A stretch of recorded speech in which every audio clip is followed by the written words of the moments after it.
मान साहब, आपने एक स्पेशल सेशन बुलाया है असेंबली का, उसमें आप क्या अचीव करना चाहते हैं? कुछ हमने जो अमेंडमेंट्स किए हैं जो मुआवजा के संबंध में भी और कुछ डीसिल्टिंग की भी की है, कैबिनेट ने पास की है। अभी माननीय हाई कोर्ट ने भी कल डीसिल्टिंग की इजाजत दे दी है हमको। पहले ये माइनिंग में माना जाता था, तो नहीं करने देते थे, पाबंदी थी।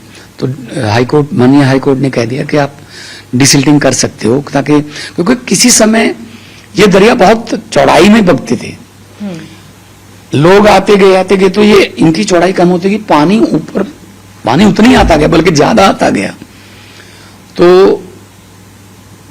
ओवरफ्लो होने लग गया। तो अब डिसिल्टिंग जहां पानी अमेंडमेंट लाने के लिए, हाँ जी, देखो जो खेतों में भी बहुत मिट्टी आ गई, ऊपर से दरियाओं में भी मिट्टी आ गई, तो अब अगली फसल बीजने से पहले कम से कम खेत तो क्लियर करने पड़ेंगे। हमने एक स्कीम दी है, जिसका खेत उसका रेत। आप ऐसा करो, आपके खेत में रेत आ गया, आप अपना ट्रैक्टर लो, आप जितना आपके खेत में रेत है वो आप उठा लो, बेच दो उसको।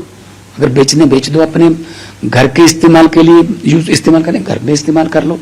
वो 31 दिसंबर तक हमने उनको छूट दे दी है कि आप ले लो। अगर किसी के पास है नहीं, कोई साधन है नहीं, 2 एकड़ जमीन है, वो कहां से, ट्रैक्टर नहीं है, उनके लिए हमने जेसीबी का प्रबंध कर दिया है।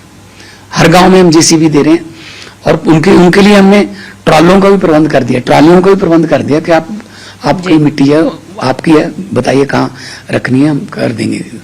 एक तो फिर हमने उसको विधानसभा से हमें एक मान्यता लेनी पड़ेगी कानूनी, तो ये सारी चीजों को, हाँ, ये और मुआवजे में क्या कि जैसे एसडीआरएफ में 6800 रुपीज है, मतलब पर एकड़ मैक्सिमम नुकसान के। हमने 20,000 पर एकड़ दिया है, अनाउंस किया है, तो उसको बढ़ाना है। तो हमने तो उसको भी फिर हमें विधानसभा में लेके जाना पड़ेगा।